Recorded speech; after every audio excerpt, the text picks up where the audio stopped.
Amados, glória a Deus. O tema que temos visto juntos é família. Confesso a vocês de todo o meu coração, eu passaria essa noite inteira aqui apenas mergulhado nesse fogo e não pregaria. Passei a tarde escrevendo, é verdade, pondo, não dá para dizer no papel, né? No teclado. O que o Senhor queria ministrar ao nosso coração, mas a presença do Senhor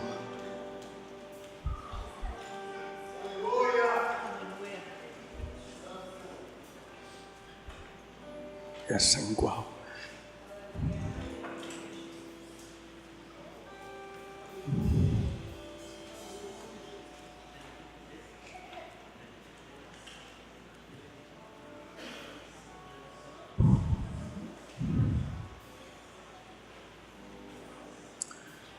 Diga comigo, vida conjugal.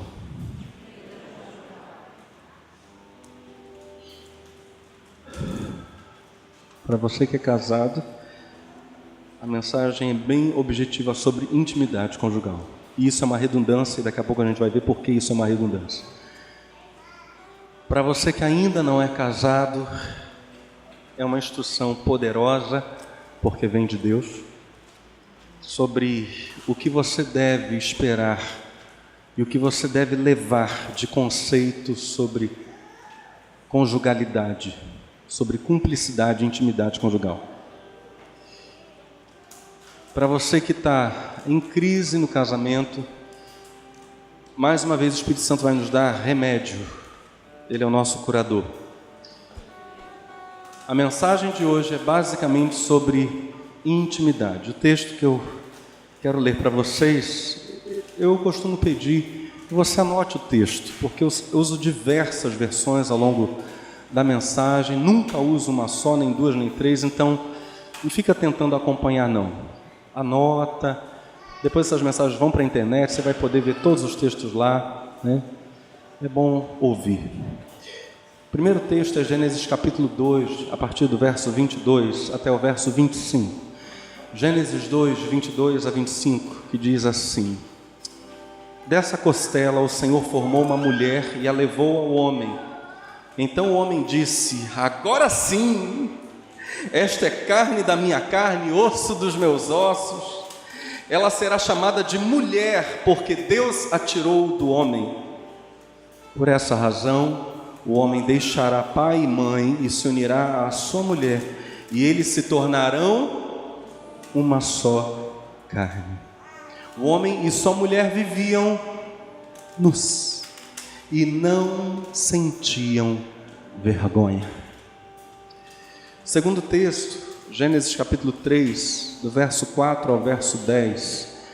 Gênesis 3, de 4 a 10, que diz assim: Disse a serpente à mulher: Certamente não morrerão. Deus sabe que no dia em que dele comerem, seus olhos se abrirão, e vocês, como Deus, serão conhecedores do bem e do mal. Quando a mulher viu que a árvore parecia agradável ao paladar, era atraente aos olhos, e além disso, desejável para dela se obter discernimento, tomou do seu fruto, comeu e o deu a seu marido, que comeu também. Os olhos dos dois se abriram. Olha a grande descoberta. E perceberam que estavam nus. Então juntaram folhas de figueira para cobrir-se. Naquele dia, quando soprava o vento suave da tarde, o homem e a sua mulher ouviram a voz do Senhor Deus, que estava passeando pelo jardim. Então se esconderam dele no meio das árvores. Mas o Senhor Deus chamou o homem e perguntou: Onde é que você está? O homem respondeu: Eu ouvi a tua voz quando estavas passeando pelo jardim e fiquei com medo, porque estava nu. Por isso me escondi.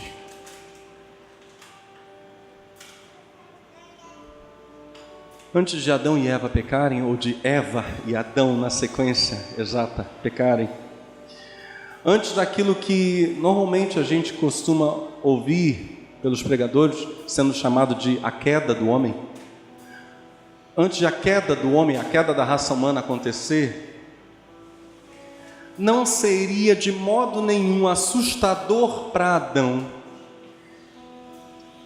deixar de viver apenas os seus passeios com Deus e depois da criação de Eva, passar a ter passeios com Eva no jardim. Não seria assustador, não seria problemático para Adão, de jeito nenhum, antes da queda, dividir a atenção que ele dava para a glória de Deus, que ele via, por exemplo, na natureza, na criação, e passá-la a ver de modo especial num ser autônomo, semelhante a ele, e que na verdade tinha provindo do próprio corpo dele um ser chamado Eva. Não haveria, preste atenção, não haveria nenhum medo em Adão de se expor totalmente a Eva. Adão poderia ser totalmente conhecido por ela. E a pretensão dessa relação era que Adão a conhecesse totalmente. Isso, como vínhamos vendo e agora vamos ver de modo mais detido ainda, está representado na figura de Adão e Eva completamente nus. Totalmente expostos, totalmente conhecidos, lembrando que, sobretudo, eles estavam totalmente expostos porque por meio deles, um para o outro, Deus queria se revelar para Adão por meio de um ser da mesma espécie dele, se revelar para Eva por meio de um ser da mesma espécie dela. Deus está se revelando por meio de ambos, um para o outro é a revelação do grande amor de Deus. Mas eles podem receber e dar revelação de si mesmos um para o outro, sem qualquer receio. O texto diz que eles não se envergonhavam. Diga comigo, não se envergonhavam. Adão e Eva, andando nus pelo jardim, não tinham uma gota sequer de vergonha. E para a gente prosseguir nesse conceito, a gente precisa entender melhor o que é vergonha. O dicionário Priberan define vergonha como um tipo de medo. Veja só.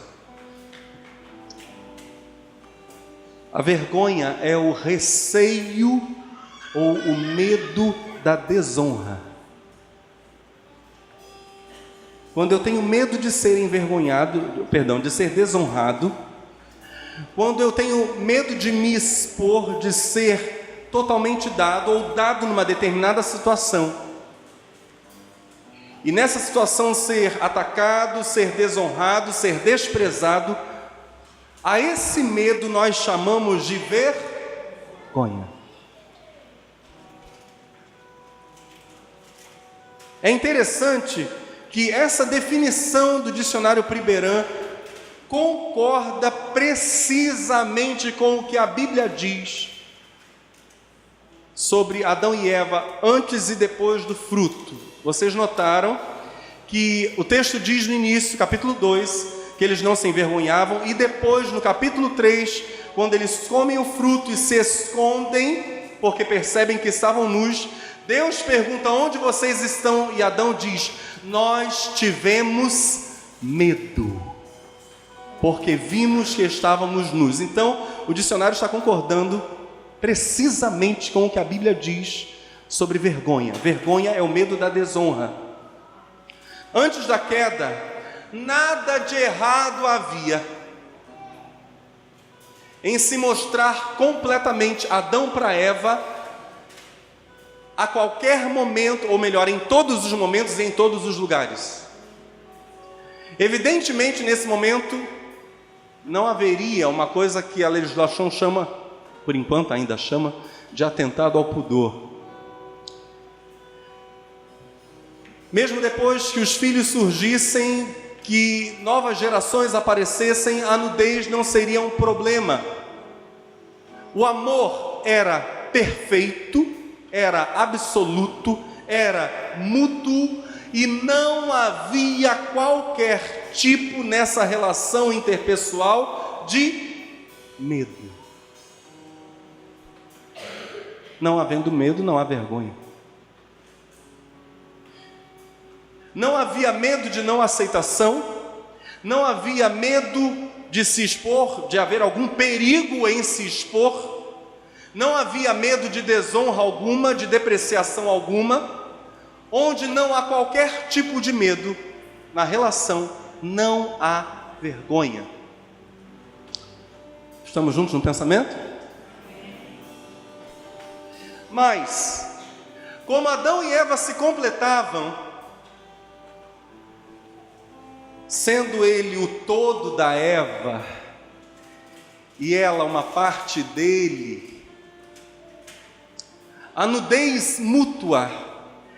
E você que é solteiro não se constranja, mas ao longo dessa mensagem eu teria que falar várias vezes sobre nudez, não vai ter jeito.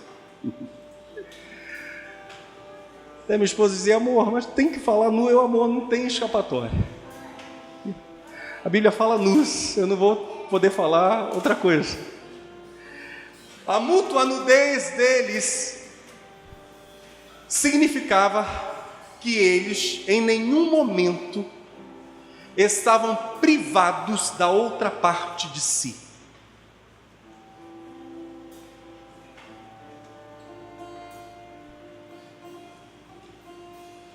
Não havia nenhum obstáculo, nunca, de nenhum tipo, entre eles. Nunca Adão estava de algum modo privado da Eva. Nunca Adão não teria algum acesso a ela. Ele sempre tinha a ela acesso total, físico e emocional. E ela sempre tinha a ele acesso total. Não havia privação. Eva tinha saído de onde? Do interior de Adão.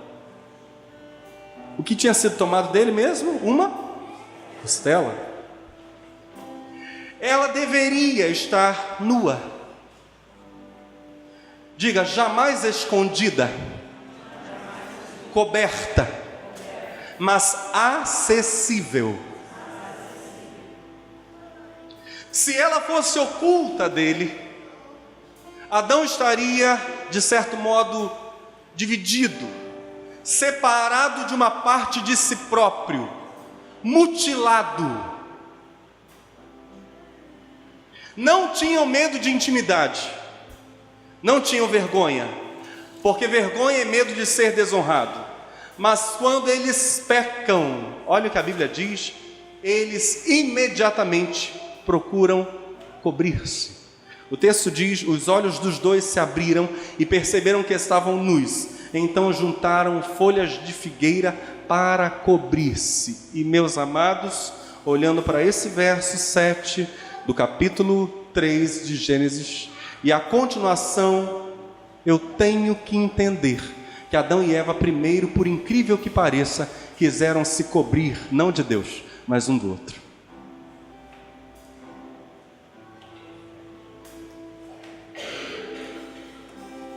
Mais tarde eles terão vergonha de Deus, e aí vão se ocultar entre as árvores. Mas agora, por causa do contexto, eu tenho que entender que Adão e Eva estavam se escondendo, o que é muito estranho. Eles estavam primeiro se escondendo um do outro. Depois, a continuação do capítulo 3, eles quererão se esconder do seu Criador. Verso 8 diz, naquele dia, quando soprava o vento suave da tarde, o homem e a sua mulher ouviram a voz do Senhor Deus, que estava passeando pelo jardim, então se esconderam dele no meio das árvores. Mas o Senhor Deus chamou o homem e perguntou, onde é que você está? O homem respondeu, eu ouvi a tua voz quando estavas passeando pelo jardim, e fiquei com medo, porque estava nu, por isso me escondi. Hoje nós convivemos com o pecado. E essa sequência desastrosa, essa sequência de primeiro se esconderem um do outro e depois se esconderem de Deus, ou tentarem se esconder de Deus, essa sequência desastrosa de Adão e Eva tende a ser a nossa tendência também.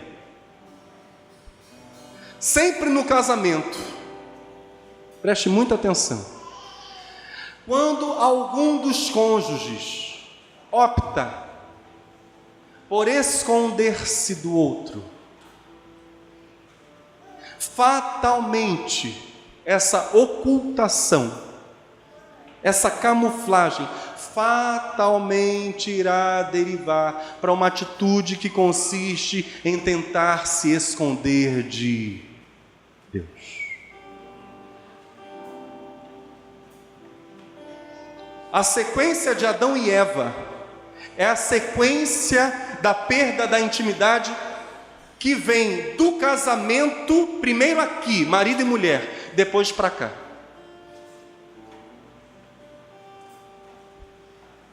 Se você que é casado, ou você que pretende se casar, se nós comprometermos a intimidade do mais íntimo relacionamento que existe na terra, que se chama cá, vocês estão aí? Que se chama, fatalmente, nós comprometeremos a intimidade do nosso relacionamento com Deus nos céus.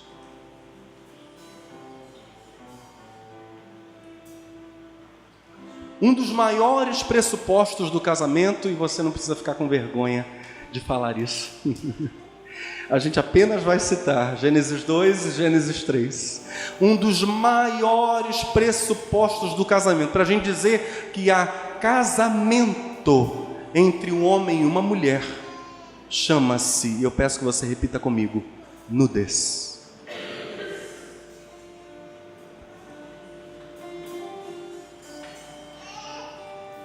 Se eu não for totalmente nu no casamento, quererei ocultar algo de Deus. Claro, eu estou me referindo ao casamento entre cristãos verdadeiros.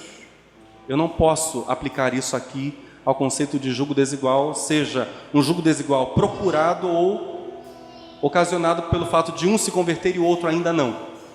Mas isso só evidentemente pode se aplicar a uma relação em que os dois são mesmo tementes a Deus. A nudez é um pressuposto básico do casamento. Eu quero ler 1 João 4, verso 20, agora, e depois eu vou retornar esse texto. Espero que nós tenhamos tempo. Quantos aqui estão famintos pela palavra de Deus? Aleluia, oh glória. 1 João capítulo 4, verso 20. Se alguém diz, eu amo a Deus e odeia seu irmão, é men? Pois quem não ama seu irmão ao qual viu, como pode amar a Deus a quem não viu? Mais tarde eu quero voltar a esse texto, mas de antemão eu quero dizer para vocês que o que Gênesis capítulo 2, capítulo 3 nos falam sobre casamento, sobre intimidade, sobre o conceito de nudez ser um pressuposto básico para a relação conjugal, o que a Bíblia nos diz sobre casamento pode ser agora sublimado, ou seja, a gente pega 1 João capítulo 4, verso 20 e diz, se duas pessoas, se um irmão amando outro irmão, é básico para que ele possa dizer que ama a Deus, quanto mais no casamento cumprir seu papel de amante, no bom sentido, é fundamental para que ele ande com Deus.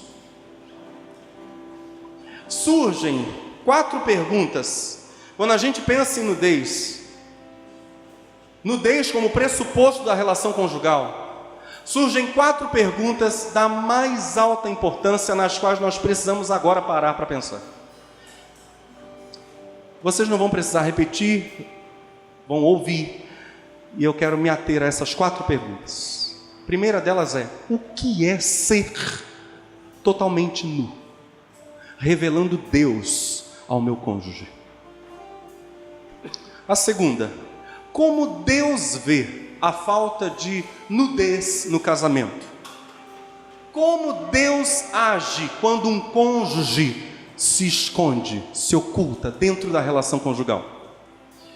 Como pode um casado agir de modo que o seu cônjuge nunca queira se esconder dele, consequentemente se esconder de Deus, nunca queira se esconder dele por ter medo? Como um casado pode cuidar para que a sua relação seja uma relação baseada na nudez? E a quarta pergunta é: como superar a decepção com o conceito de intimidade? Alguém que é casado e se decepcionou, como recuperar isso? Como voltar a ser de fato casado? A primeira pergunta é: o que é ser totalmente nu, revelando Deus ao meu cônjuge? Eu vou expressar isso em ditos. Feliz o cônjuge que sem medo e sem grosseria, sem maltrato com o seu cônjuge. Feliz o cônjuge que sem medo e sem grosseria alguma conta o que sente, conta o que pensa. Feliz o cônjuge que é franco, sem desonrar, sem desrespeitar aquilo que o outro lhe expõe também. Feliz o cônjuge que diante do outro vive sem senhas que o outro não saiba. No celular, no Facebook, no WhatsApp, no e-mail. Feliz o cônjuge que vive diante do outro sem máscaras, sem segredos. E é claro, solteiros tapem os ouvidos, sem roupas. Feliz o cônjuge que se banha e troca as roupas na frente do outro sem medo algum. O problema de Batseba, lá no livro de Samuel, que foi a causa do pecado de um rei chamado. O problema de Batseba é que ela fez a coisa certa diante da pessoa errada.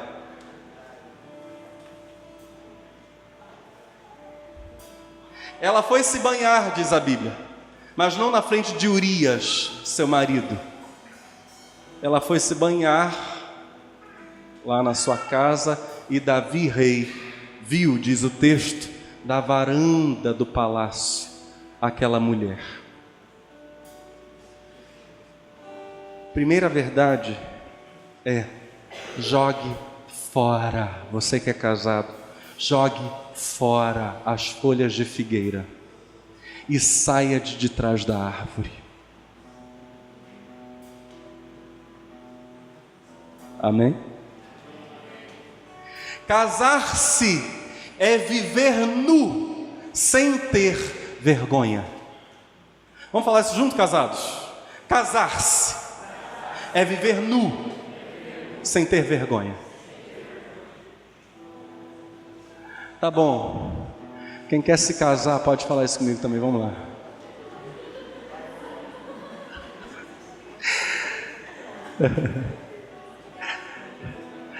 Quem quer casar, vamos lá, olha lá. Casar-se.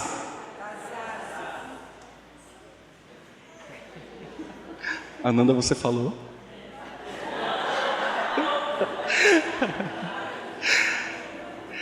Você que quer casar, diga: casar-se é viver nu, sem ter vergonha. Gênesis 2, verso 25, poderia ser uma síntese do casamento, gente. O homem e sua mulher viviam. Olha aí, hein? Isso tem um sentido filosófico muito profundo. Vamos falar juntos? Vamos recitar juntos isso aqui? Vamos lá? O homem e sua mulher viviam nus e não sentiam vergonha. Meu Deus. Depois que a raça humana passa a usar roupas, e agora eu vou falar do nu fisicamente, rapidinho, e depois continuar o conceitual mesmo de nu. Depois que a raça humana passa a usar roupas, mais do que nunca então, é necessário, meu bem, que o homem obedeça aquilo que Deus falou. Portanto, deixará o homem seu pai e sua mulher, sua mãe, digo, misericórdia. Deixará o homem seu pai e sua mãe e unir-se à sua mulher. Mais do que nunca, depois dessa história do pecado aí, é fundamental que homem e mulher saiam da casa de papai e mamãe, para que a vida dos dois realmente seja um viver, não precisa ter vergonha não, um viver de que modo? Nu. Como praticar isso na casa da sogra? Esquisito, né? Um alerta. Essas coisas remetem à nossa relação com Deus. Pense comigo. A profunda intimidade conjugal remete para uma profunda intimidade que Deus quer ter com cada um de seus filhos e suas filhas. Agora, inversamente, Deus nunca se une a qualquer um de nós para fazer aquilo que é mal.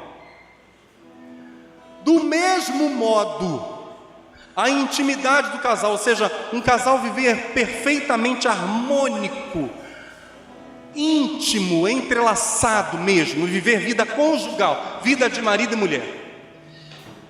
A intimidade do casal nunca deve se dar em direção ao mal.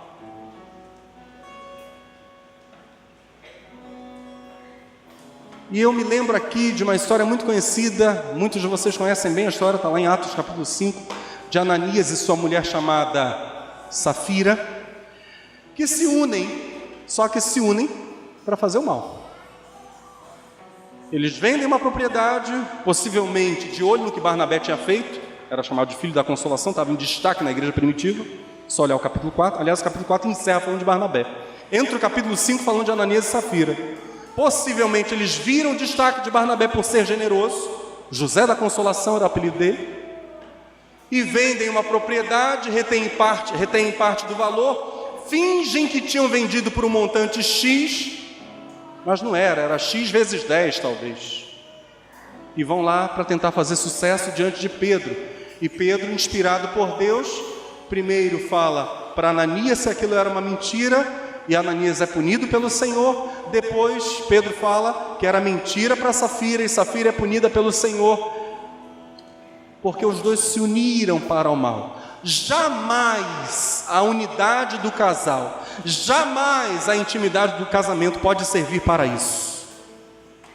De vez em quando eu e minha esposa conversamos sobre isso. Olha lá, amor, estão se unindo para o mal. Isso não vale nem para o casamento. Amém, amados? Segunda pergunta. Então entendemos que o viver nu é um viver franco, é um viver aberto, é um viver exposto para o cônjuge. Isso é vida casada, isso é vida conjugal. É viver sem máscara. Segunda pergunta.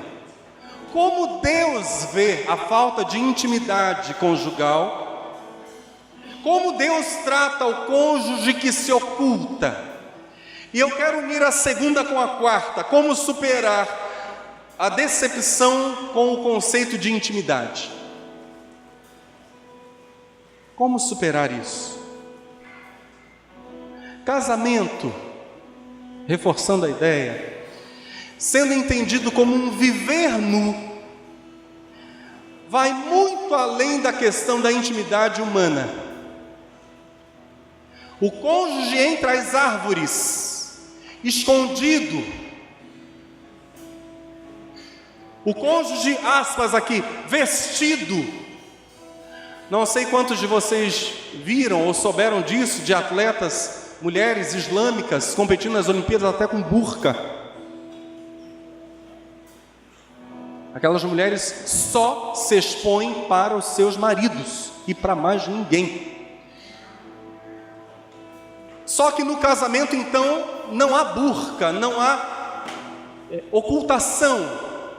O cônjuge entre as árvores, escondido, priva o outro da revelação de amor e intimidade que Deus quer dar de si mesmo.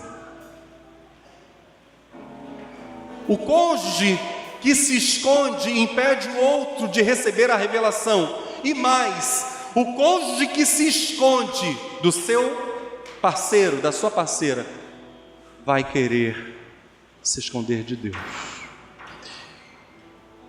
A primeira grande tragédia do casamento é a seguinte: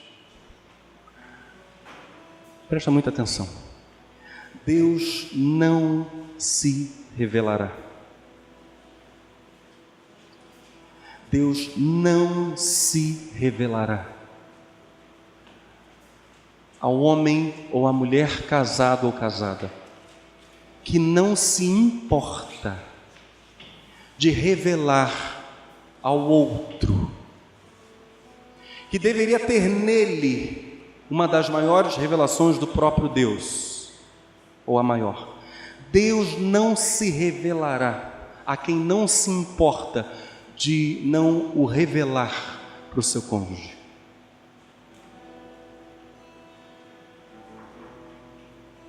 Se eu não me importar de revelar plenamente, de ser desnudado para minha esposa e revelar tudo o que Deus quer que ela saiba a meu respeito e com isso ela cresça, se eu não tiver essa disposição no meu coração, não há porquê Deus revelar um montão de coisas para mim.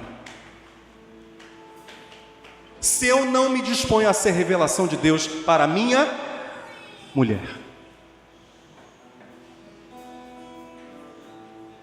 para que Ele revelaria? A gente tem um cano que está fechado na ponta. Para que encher esse cano de água? Além disso, ainda que Deus queira uma intimidade profunda, olha para o seu irmão e diga: contigo, conosco. Ainda que Deus queira uma intimidade profunda com seus filhos e filhas, como por exemplo o pai queria ter lá com o filho pródigo, e ele se alegra, ele celebra, ele faz festa quando o filho volta para casa. Deus não tem como ser íntimo de quem? Escondendo-se do seu cônjuge, acaba se escondendo dele. Não ser nu no casamento impede um fluir de Deus para o meu cônjuge, ou seja, coisas que ele nem precisará me revelar, não terá como revelar, não terá por quem me revelar, porque eu não vou revelar. Eu vou ser um mar morto só recebendo água. E há coisas que Deus não terá como revelar, porque naturalmente, ao me esconder do meu cônjuge, eu me esconderei dele. Desse modo, a gente volta para 1 de João capítulo 4, versos 20 e 21, para dizer o seguinte, que negligenciar a intimidade do casamento compromete diretamente a intimidade com Deus e o amor por Deus. O casamento só é, evidentemente, pleno quando há nudez. E só é possível haver nudez quando Cristo é o modelo para ambos. Agora, um outro detalhe. Isso aqui é um caminho de mão dupla. Tanto quanto a intimidade conjugal vai fazendo com que a gente cresça na nossa intimidade com Deus. Dois cristãos casados e íntimos e crescendo em intimidade, naturalmente crescerão na sua capacidade de se abrir para Deus, de se revelar para Deus, de serem um com Deus. O reverso também é verdadeiro. Ou seja, A intimidade com Deus aumenta a intimidade conjugal. Então a gente tem um ciclo vicioso, olha só. Diga, converter-se. A conversão abre a cortina para nós, para a gente se aproximar do nosso Deus. Só que a conversão abre a cortina da nossa relação com Deus, e essa nova realidade, alguém que está crescendo em intimidade com Deus, faz com que a gente se aproxime mais do nosso cônjuge. E como a gente vai se aproximando mais do nosso cônjuge, ficando cada vez mais íntimo do nosso cônjuge, cada vez mais se abrindo para o nosso cônjuge, mais a gente vai se aproximando e se abrindo para Deus, porque o nosso cônjuge revela Deus para nós e nós revelamos Deus para o nosso cônjuge. Amém? A gente tem um ciclo vicioso de crescimento. Meus irmãos, ouso dizer que cristãos casados que não demonstram um contínuo crescimento na fé e no amor, ouso dizer que eles não estão crescendo no seu relacionamento conjugal.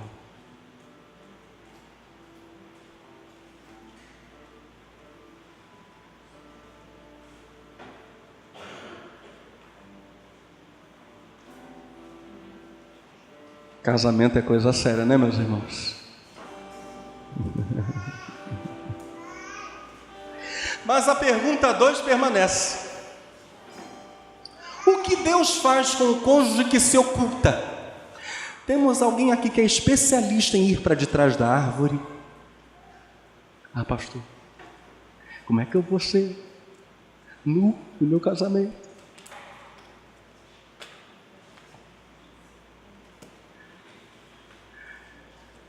Como é que eu vou ser totalmente eu? Não, eu tenho que ir para detrás da árvore. Eu tenho que me cobrir com folha de figueira para o meu cônjuge. Eu tenho que guardar algumas coisas aqui, eu tenho umas cartas na manga. O que Deus faz? Como Deus lida com o cônjuge coberto com folhinhas de figueira? Deve ser a coisa mais linda, né, meus irmãos? Adão e Eva pegando, não sei como é que foi aquilo, meu bem. Não quero nem imaginar. Sabendo, olha só, Deus sabendo dos efeitos catastróficos de alguém que não é nu na relação conjugal. Graças a Deus, Ele é bom. Nosso Deus não é o acusador, Ele é o restaurador. Sabe como Deus age? O texto diz: Deus chama, e Ele está fazendo isso hoje aqui, viu? Porque nós temos casados aqui hoje, e o Espírito Santo nunca fala uma coisa sem que a gente precise ouvir. Deus chama esse cônjuge e faz esta pergunta que a Bíblia diz: quem te mostrou que estavas nu? Em outras palavras, quem ou o que te trouxe medo, vergonha? Mas por onde Satanás entrou para te fazer buscar esconderijos?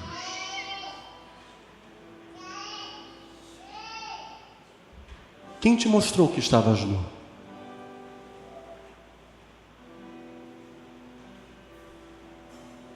Apesar de a falta de intimidade conjugal, e eu disse para vocês no início que essa expressão é uma redundância, já que vida conjugal, à luz da Bíblia, é sobretudo intimidade.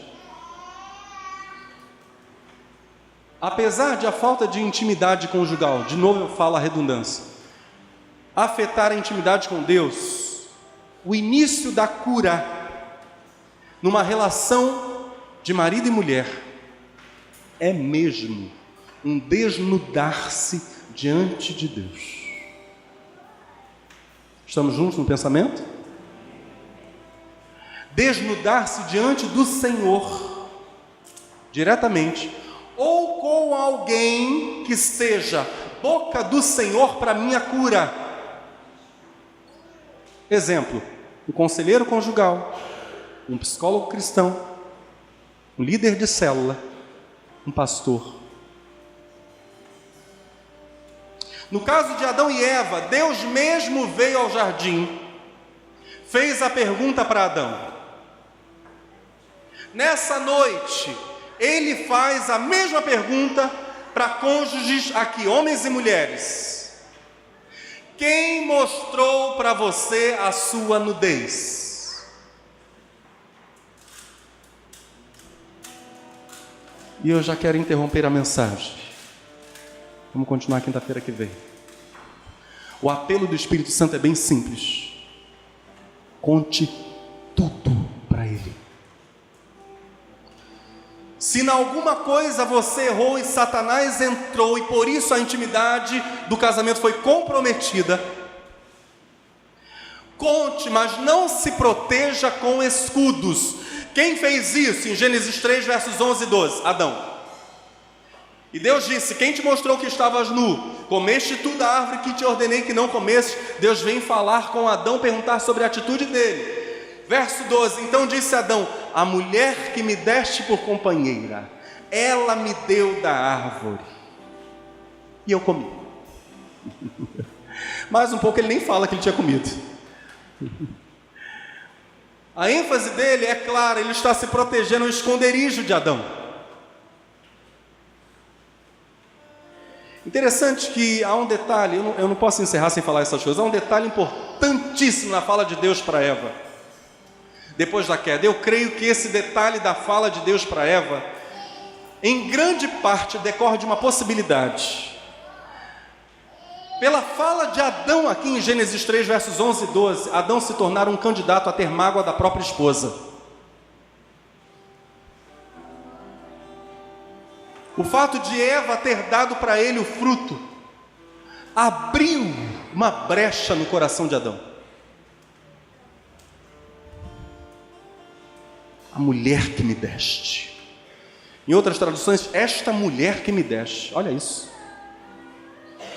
Deus, em Gênesis 3, vai dizer algo para Eva que me soa como uma atitude muito misericordiosa do Senhor, e é bom a gente lembrar que é notório aspectos muito positivos naquelas maldições que aparecem em Gênesis 3 depois da queda. Por exemplo, quando Deus diz: ao pó tornarás. Imaginem vocês, se todos os seres humanos, descendentes de Caim, por exemplo, a turma que morreu lá no dilúvio não tivesse morrido, Sodoma e Gomorra e seus descendentes, imaginem se cananeus que sacrificavam seus filhos para Moloque, imaginem se todas essas civilizações e seus descendentes estivessem sobre a terra ainda, se Deus não tivesse instituído a morte, quem que seria esse planeta? Então mesmo quando Deus diz: olha, vocês vão morrer, Deus estava tendo misericórdia da raça humana. A morte entra como misericórdia. Mas o Senhor diz para Eva, então, feitos esses parênteses, e a mulher disse: multiplicarei grandemente a tua dor e a tua conceição, com dor darás à luz filhos, e o teu desejo, vários comentaristas dizem, desejo sexual, e o teu desejo será para o teu marido, e ele te dominará. Primeiro, esse ele te dominará, nós já vimos quando Adão dá o nome Isha, isso já é autoridade. Então a liderança adâmica não vem como consequência do pecado, é uma outra coisa aqui. Se os comentaristas estiverem certos sobre esse desejo aqui, e eu estou com eles, como sendo um desejo sexual, Deus deu um trabalho para o homem. Mas Deus dá esse trabalho para o homem, na maldição, para a mulher, a fim de que o homem fosse liberto da sua mágoa, a fim de que o homem fosse imunizado para não ter mágoa, Adão não ter mágoa de Eva. Como assim, pastor? Antes da queda, o desejo da mulher pelo seu marido seria absolutamente natural. naturalmente Eva desejaria quem? Adão. Depois da queda, somente se o marido governasse o coração dela. Agora o teu desejo sexual, Deus diz para Eva, será para o teu marido e ele te governará. Vou encerrar com a terceira pergunta assim. Como pode um casado agir de modo que o seu cônjuge nunca queira por medo se esconder dele? Como pode? Alguma mulher poderá dizer, pastor, como eu me entregarei sem reservas ao meu marido, por exemplo, se ele não governa o meu coração? Pegando a ideia aqui da maldição sobre Eva. Ele não governa o meu coração. Bem, a resposta para essa última pergunta, como um casado pode agir de modo a que seu cônjuge nunca queira se esconder dele? A resposta é, lutando com ele, nunca, jamais contra ele. Quando eu estava preparando essa mensagem, eu disse à minha esposa, amor, posso citar isso? Ela disse, pode, então eu vou citar. Tanto eu quanto minha esposa, em diferentes momentos da nossa relação, estamos há 19 anos juntos, 2 de namoro e noivado e 17 de casamento. Fomos tentados. Nas 2 vezes em que isso aconteceu, uma vez comigo, uma vez com ela, a parte tentada contou tudo à outra.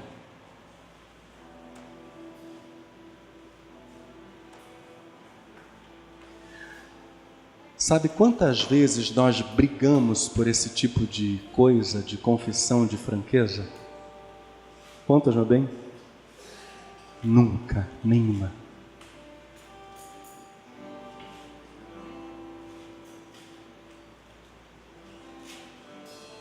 Em 19 anos, 2 vezes. A parte tentada abriu o coração e contou. A outra parte fez exatamente isso que eu vou dizer aqui para vocês. Sempre que a outra parte ouviu a confissão, foi para o outro, amiga, orou e jejuou.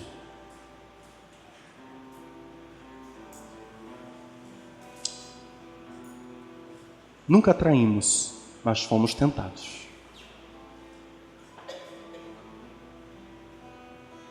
O cônjuge que ama e que quer que o outro seja nu para ele, precisa criar esse ambiente de confissão. Há cônjuges que não dão a mínima condição para que o outro seja franco. Isso é muito ruim. Aí o outro tem que lutar sozinho, quando luta. Isso é terrível. Nós precisamos nos lembrar, nós casados, quantos casados temos aí? Digam amém. Amém. Nós casados precisamos nos lembrar que nas relações humanas, o casamento é a maior expressão, ou precisa ser a maior expressão do amor de Deus. Assim como Deus perdoa quando erro e me ajuda quando sou tentado, eu perdoo o meu cônjuge quando ele erra e o ajudo quando ele é tentado. Eu sou para ele a maior expressão possível de amor e perdão. Quanto maior a intimidade, maior a revelação do amor, maior a revelação de perdão.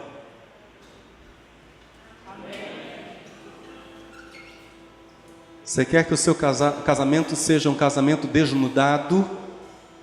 Crie o ambiente para isso.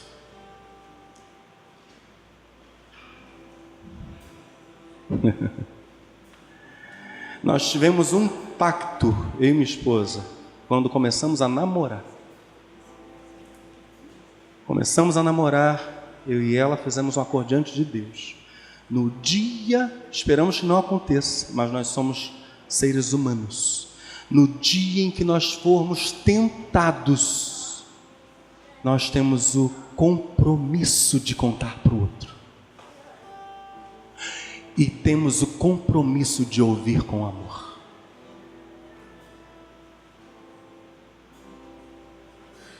Foi ou não foi?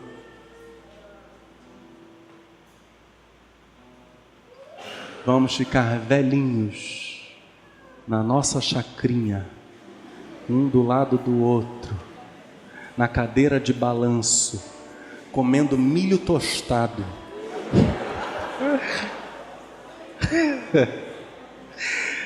Olhando as galinhas, as vaquinhas, tirando leite da cabra, capinando a hortinha.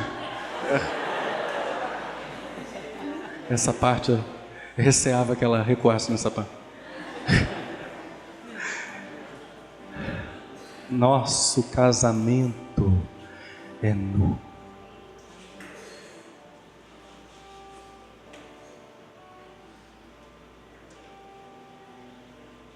Por favor, fique de pé no seu lugar.